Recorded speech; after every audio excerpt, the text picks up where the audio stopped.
तो जब आप एक सही जगह पर बैठे हुए होते हो, पार्लियामेंट में बैठते हो, तो ऐसी कई चीज़ें कर सकते हो जिससे बहुत सारे लोगों का फ़ायदा हो सकता है। तो एक जागरूक प्रतिनिधि अगर आपका कहीं पहुँचता है पार्लियामेंट में, तो वो अच्छे मुद्दे कई उठा सकता है और अपने क्षेत्र के लिए तो सभी अच्छा प्रयास करते हैं। सिर्फ़ चुनाव लड़ने का दायित्व नहीं है, अब मैं पार्टी का भी एक हिस्सा हूँ, तो मुझे ये चीज़ हमेशा ध्यान में रखनी पड़ेगी कि जो लोग पहले चुनाव लड़ना चाहते थे, उनके मन में एक उदासी होती है कि भई हमने बहुत काम किया और अब कोई नया कैंडिडेट आ गया, हम साथ जुड़े नहीं जुड़े। तो ये मेरी तरफ से उनको एक खुला न्योता है कि आप आएँ, जुड़ें, आपको प्राथमिकता दी जाएगी, आपके कभी कोई काम होंगे, तो भारतीय जनता पार्टी में हर जो कार्यकर्ता है या नेता है, जिस भी लेवल पर है, उसकी बात को प्राथमिकता देकर के पार्टी को मजबूत करेंगे। चाहे मैं सांसद बनूँ, तब भी मेरी प्राथमिकता ये रहेगी कि इन लोगों को आगे रख के चला जाए, इनकी अनदेखी। देखिए, माहौल तो आप देख ही रहे हैं, लोगों में काफ़ी जोश है। मुझे लगता है कि ये जो ज़िम्मेदारी है बहुत अहम ज़िम्मेदारी है, टिकट से ज़्यादा बड़ी बात। टिकट तो देखिए सब लोग अंदेशा लगा रहे थे कि शायद पार्टी में लिया है तो कहीं ना कहीं से चुनाव तो लड़वाएंगे वाली बात थी, शुरू से ऐसा आकलन था। लेकिन उपाध्यक्ष की जो जिम्मेदारी दी है वो बीजेपी में कोई संगठन के अंदर कोई बड़ा पद आदमी को नया आए और उसके बाद में मिल जाए, ऐसा होता नहीं। मैं बहुत बहुत आभार व्यक्त करना चाहूंगी हमारे जो शीर्ष नेतृत्व है, चाहे वो स्टेट का हो चाहे सेंटर का हो, उन्होंने जो जिम्मेदारी दी है उसको बहुत अच्छे से निभाने का प्रयास करेंगे हम। मैडम, विधानसभा चुनाव के दौरान तो छोटे मोटे गैप रहते या कोई परिस्थितियां नहीं होगी, तो ऐसा लोकसभा में नहीं हो, इसके लिए क्या रहेगी स्थिति? देखिए, समीकरण बहुत चेंज हो जाते हैं। विधानसभा के अंदर अलग लोकल मैटर होता है, जो बहुत इश्यूज होते हैं जो मैटर करते हैं, लेकिन जो लोकसभा का चुनाव होता है बड़ा चुनाव होता है।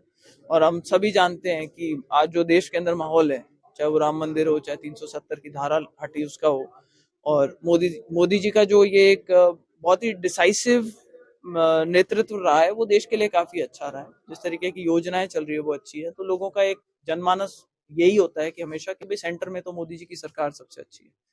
तो मुझे लगता है कि कोई कंपटीशन ही नहीं है मोदी जी के उसको लेकर के। तो जनरली ये हवा के चुनाव होते हैं भारतीय जनता पार्टी के पक्ष में। मुझे पूरा विश्वास है कि बड़ा चुनाव अलग तरीके से लड़ा जाएगा, समीकरण अलग होंगे और हम जीतेंगे। लोकसभा में कोई लोकल मुद्दा या कोई लोकल एजेंडा रहेगा या जो देशव्यापी मुद्दा है उसी पे सारा कुछ प्रचार रहेगा?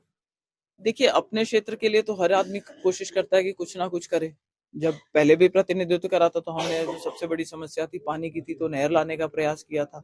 दवाइयाँ सस्ती कराने का, डॉक्टर थे तो पता था कि ये चीज़ हम करवा सकते हैं, तो उसके अंदर बहुत मैंने प्रयास करके और कई दवाइयाँ थी जो सस्ती करवाई थी। और भी कई मुद्दे थे, चाहे वो ट्रैक्टर्स को अगर कमर्शियल कैटेगरी में डाला था तो उसको इंश्योरेंस में वापस ठीक कराना।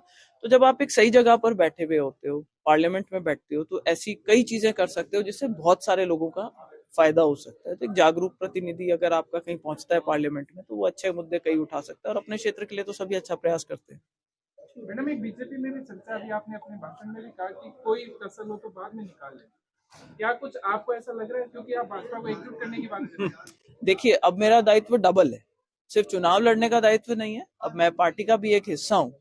तो मुझे ये चीज हमेशा ध्यान में रखनी पड़ेगी कि जो लोग पहले चुनाव लड़ना चाहते थे, उनके मन में एक उदासी होती है कि भाई हमने बहुत काम किया और अब कोई नया कैंडिडेट आ गया, हम साथ जुड़े नहीं जुड़े। तो ये मेरी तरफ से उनको एक खुला न्योता है कि आप आए, जुड़ें, आपको प्राथमिकता दी जाएगी, आपके कभी कोई काम होंगे, तो भारतीय जनता पार्टी में हर जो कार्यकर्ता है या नेता है, जिस भी लेवल पर है, उसकी बात को प्राथमिकता देकर के पार्टी को मजबूत करेंगे। चाहे मैं सांसद बनूं, तब भी मेरी प्राथमिकता ये रहेगी कि इन लोगों को आगे रख के चला जाए, इनकी अनदेखी ना हो। हर आदमी को यही समस्या होती है कि अगर कोई किसी पद पे आ जाता है तो उसके बाद में वो अपने जो खिलाफ के में या जो सपोजिटली जो उनके खिलाफत करी है उन लोगों की किसी ना किसी तरीके से उनसे स्कोर सेटल करने में लग जाते हैं। तो ये मेरी तरफ से उनको।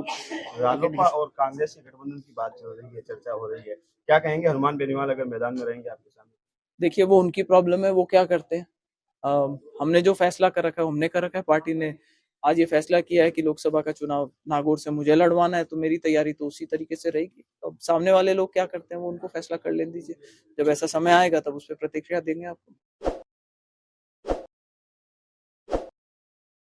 ताज़ा खबरों के लिए विजिट करें द फैक्ट इंडिया की वेबसाइट और डाउनलोड करें द फैक्ट इंडिया ऐप।